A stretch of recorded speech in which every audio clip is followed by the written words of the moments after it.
Welcome in, Cult Lords fans. Come past the threshold. Here to do another year-end wrap-up for 2022.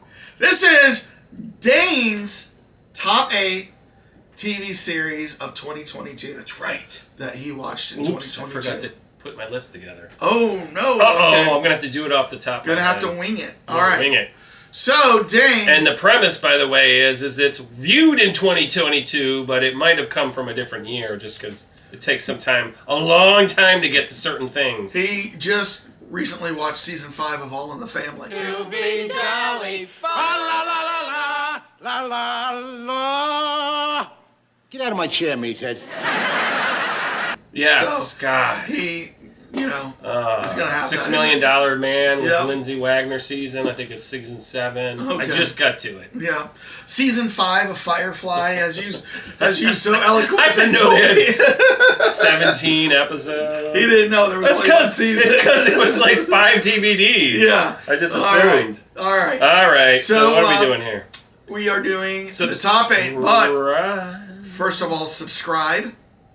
We found out that 80% of our viewers are not subscribers, and we're trying to get to 1,000. And we do a lot of cool stuff.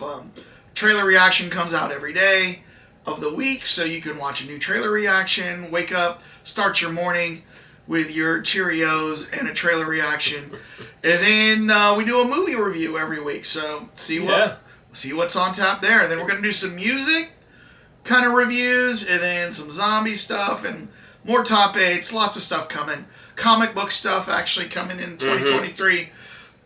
So yeah, just keep on the lookout. Keep on trucking for the Cut Lords. All right, Dane. Yes. So cheers to welcome in 2023. Yes. Well, let's look back at 2022. Oof. And Dane, yes. What honorable mentions do you have for your top 8? All right. All TV of us series? are dead. Zombie series about the Korean high school. All right, I know all of us are dead. So, but tell us what show you wanted to put in your honorable mention. That is it. All of us. Oh, all of us are dead. Yeah. I thought you were just saying we're all dead. We're all dead. This is completely ridiculous. We're all dead. Yes, there was a Korean high schools. Korea's, as anyone who's been a Netflix purveyor of their wares have noticed, there's a lot of Korean stuff coming out these days. Good Korean stuff. Good Korean. I know, and it's because it's been really good. So I can't fault them. Yeah. But this one was, we're both fans of the zombie genre, and this was All of Us Are Dead. High school in Korea where a kind of, well, for lack of a better description, mad scientist invents a virus and lets it loose. I'll leave it at that. Okay. And so it's a series, but great job. It's on Netflix? Yes, it's on Netflix. Okay. And it's one of those also where the zombies are full-on running. Oh, those are the scariest zombies. Yep, full-on running. They're not mixed with high school shambling kids. real slow, which you can always get away from. Yeah. If they're running full speed, that's full horrifying. speed, and they're all like, rah, like that. So, all right, so that's honorable mention 1. Honorable mention 1. Do you have an honorable mention Number 2 is Hellbound. Hellbound? Ironically, is that like Hellhole? It does sound like that. It's Yes. funny how I had 2 hells. I know. 2 hells in my honorable mentions. The other one is hell, in the movie. Dane? Hellbound is another Korean movie, and the premise of this one is that TV show, sorry. The premise of this one is that a weird thing happens where these demon monsters, and this is normal society in Korea, these demon monsters will show up and like go in and pound somebody until they turn to like ashes, and then they run and they disappear. And it's like a phenomenon that will show up at different parts in Korea, and the premise is that a group uses that to suggest that the apocalypse is coming, and they create kind of their own religion off of that. And so then there's another group that's trying to disprove that, and it goes back and forth. And so every show in this series is, is it because people, of course, because they're going at... So there's a heavy religious, political aspect to this. But it's very entertaining, and they took a very interesting view of things. So you could be walking down an alley, Dane. Yep. A guy just shows up out of nowhere and pounds you. Yep. And that's the premise. And so then people always see it because it's always done in in a more public venue. Okay. And so usually in the early days, people said, "Oh, that person committed a crime." Oh. So then these demons are showing up and taking you to hell, or killing you and burning you up to take you to hell. Nice. And so, but then as the series goes along, there's of course innocent people that are obviously innocent, and so then it turns the theory. Good show. Yeah. Not good enough to make your top 8 No. though. All right. Yeah. So now we are gonna move to number 8. What was the number 8 show for Dane in 2022? Midnight Mass. Midnight Mass. This was another horror series done in the it's on Netflix. Absolutely outstanding, and the premise is this priest comes back to his main state. It's an island community that's somewhere off the state of Maine. I forgot what their name was. And so it's a really close-knit community, and there's one Catholic church there, thus the Midnight Mass. He is the priest that's come back, and he's amazingly more young-looking, but he's the replacement priest for the old guy that left. So I'm sorry, I just buried the lead there. But anyways, it's the same guy. I'll leave it at that. Yeah. There's some vampiric aspect to this. And the community is slowly trying to figure out what's going on, but there's a huge amount of religious What channel was this on? It's on Netflix. Okay, Netflix. So, absolutely outstanding And series. it's an American show? Yes. Okay. Yeah. Midnight Mass. It's part of, I think, that Flana universe. Mike Flanagan, I think, is the producer, writer name, and he's produced a bunch of different things, like the Midnight Club and other things that are... He likes his midnight. So that's my number 8. That's your number 8. What's number 7? 7, Kingdom. Another Korean one. Yeah, I know, it's weird, but another zombie one, too. Yeah. But what's awesome about Kingdom is it's zombies, but in the feudal period of Korea. Yes. So they are, samurai swords, and they'll have muskets, but there's only a few of them.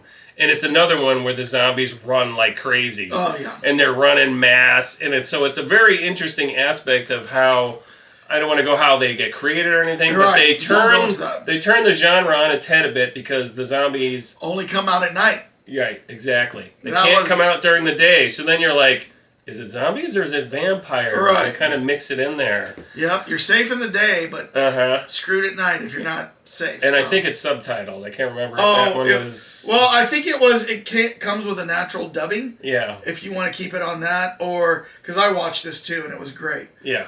I think I watched it and said, Dane, you got to watch this. Yeah, it could be, yes. So... So another great one. I mean, if you like samurais and you like zombies, you can't go wrong with that show. Yeah. All right, number 7. That was 7. So we're going to go to 6. 6, Dash and Lily.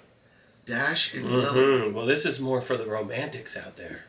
Take your main squeeze together and watch Dash and Lily. It is a holiday romance series. There's about 8 of them, and it's about Dash, who's this young millennial, and Lily, who's this Asian young millennial. And the premise is that Dash, who's a little bit of a bookworm, but they're wealthy and he's part of the in crowd. You kind of get an element of Gossip Girl mixed in here. But anyways, he's the kind of the outsider. He doesn't take part in all their shenanigans. He finds a red notebook at one of his favorite bookstores, and it has a clue in there like, I'm looking for a man, blah, blah, blah. But if you're interested and I've, given you enough poetry, blah, blah, blah, to intrigue you, write down your name or where you want to meet, and then we'll exchange notebooks. So the entire movie is based on the two of them. The series is based on the two of them. And it's a romantic movie. It's a romantic series, yes. Where did this stream at? On Netflix. Also on Netflix, okay. Yeah. Dash absolutely outstanding end, and of course, like I said, it's a holiday Christmas type scenario, but you could watch it at any time. So great movie, great. So that was your number 6, right? Yep. So now we are on to number 5. Number 5, Stranger Things, season 4 that came out this year. I've never heard of this show. No? What channel is this on? Netflix. I'm just joking. All right, so... what cave have you been living under? I know. What cave have I been living under? So, But Stranger Things season 4 finally dropped last year, and we went back and watched all the way from the beginning because it had been enough time to kind of forget things. Absolutely love Stranger Things. First season was a great intro to the kids, and every single season the kids grow up. but yet they still have to deal with some kind of demon out there, and it gets stronger and stronger. Dane, you should show the fans on camera your Hellfire Club tattoo on your back. Oh, yeah. Hold on a second. Let me whip this out. That's right. I don't have one on, but it does kind of look like Hellfire, but it's not. Okay. But yeah, absolutely great ending, and I think it's the ending of the series. They did leave it open that it could go for another one, but they did such a great job with that series of pulling in music to really emotionally tie you to the characters. And this season it was the Kate Bush, running up that hill. That's why you heard it all over the place again, is because it was the main song that one of the girls loved. And so not every show, but most of the shows that song was playing in some form. Some part. So that was outstanding. So, right. Next. Number 4, Quattro. Quattro, 000. All together, 000, spelled out. 000. It is an Amazon Prime series. Completely the opposite of what I was just talking about in the last 4. It is a mafia crime drama mixed in with the federales of Mexico. And there's 3 different storylines spread over 10 shows. Amazon Prime, like I mentioned, but the 3, if you're in Mexico, it's in Spanish the whole time. English is the broker between the federales, or the gang lords in Mexico, get all the cocaine. The Americans are brokering it to get it to the mafia in Italy. And the premise is that one of the Italian family has betrayed the lead Don, and it's a $77 million cargo, and is trying to hijack it, and everyone else is kind of thrown into it. So it's absolutely in the Jack Ryan genre. It's in that type of like action packed with intrigue. Not, there's no humor obviously, but they do end up going into like the top of Morocco, so it's a very international feel to it. But it was so well done, and highly recommend it. My friend Amit is the one who recommended it to me. All right, Amit. Maybe he'll be watching this. Little shout out. Yeah. So that was your number 4, right? Yep. So we're up to number 3. Now, here's another one. Squid Games, another Korean movie. You just need to move to Korea. I know, man. Eat some bulgogi. I love and some just Koreans. dig on some Korean TV. I don't know, but that was another one I know that came out in 2021, but I didn't see it till 2022. Yeah. So when did you see it in 2022? When? At the very beginning of the year. Okay, because I didn't remember you watching it. I remember you watching the other one, but I guess you did watch it, right? Yeah, you did, because we ended up talking about the ending and stuff. And you had it, when I went back, you had it in your top 8s. I had it in my top 8 and I hadn't watched it at that 2021, and you hadn't watched it yet. Right. Yeah, so, okay. Got to it. Absolutely fantastic series. So well written. The perfect way of the old scene axiom, come in late and leave early in every single scene, where you're like hungry for more. Like, every single episode ended on a super dramatic note. Right. They are doing another one, and I know you're disappointed with that, but we'll see what happens, because they've got... it's going to be interesting to see what exactly they put into season 2. If they cannot, they're going to ruin the whole entire genre. Yeah. They don't come up with a great premise in the second season. So that was your number 3? Yep. Or 4? 3. So we're up to number 2. Number 2, or I should say, because it's Emily in Paris. Another romance. Oh, yeah. JR's favorite types of TV series, but I love watching this one with my wife. When it came out this year, we rewatched it all the way from season 1 to season 3. Because there's just so much great humor and nuances between the French culture and English culture. It's mostly in English, because the premise is that Emily is actually from Chicago and gets sent out to Paris as part of her marketing firm of a French firm that Did this make your top 8 last year, too? No, it did not. Oh, okay. I made sure about that. Okay. It was not in my top 8. In fact, I have my top 8 right here. Yeah. I just remember you... It just might have been in just general conversation. Yeah. Where you told me that she was supposed to be from Chicago. Yeah. Yeah. Yeah. Well, in the same spot last year, I had Bridgerton. Okay. Maybe that's why you're remembering. They all run together. They all run together. Yeah. Well, it was very funny, lots of humor, And of course, me being with the French background, there's all French, but they subtitle whenever they're speaking French, but then all the English parts are, just regular English. So great show, highly recommend. There's no action and blood and everything like that. Well, there is some blood, but it's not like horror blood. So we'll leave it at that. Good show, though. So that was your number 2. So now you're number 1. Number 1! What do you have as number 1? Batman, tell me what number 1 is. I have Sex Education! I don't know that this made your number 1, and I've never even heard of this before. What channel is this on? It's a Netflix, but it was actually a BBC, a British show. Okay, Sex Education. So is this another one you watch with your wife? Gillian Anderson. It is one I watched with my wife, but it was actually a great show on its own. The premise of the show is Gillian Anderson from X-Files is the mother, and she's a sex therapist in this somewhat smaller, like northern English town, and her son, who is, of course, going through changing, like Bobby or Michael and Brady Bunch. It's time to change, then it's time to change. He's going through all this stuff, and of course, he's very awkward with girls. And the premise of the whole series is that this other girl realizes that he actually has a pretty good sex kind of like education because of the way his mom. So she came up with a racket to have all the troubled teens in the school come to him, and she'd be like the pimp and collect the money and he would give them sex advice. Therapy. Therapy? Yeah, sex therapy. Like your mum. Wow, sex therapist. This could be awesome. Well, you could be popular. I might have a mild to moderate crush on me. Oh. Okay. I thought you were about to say, like, they got to sleep with the mom or something. No. Okay.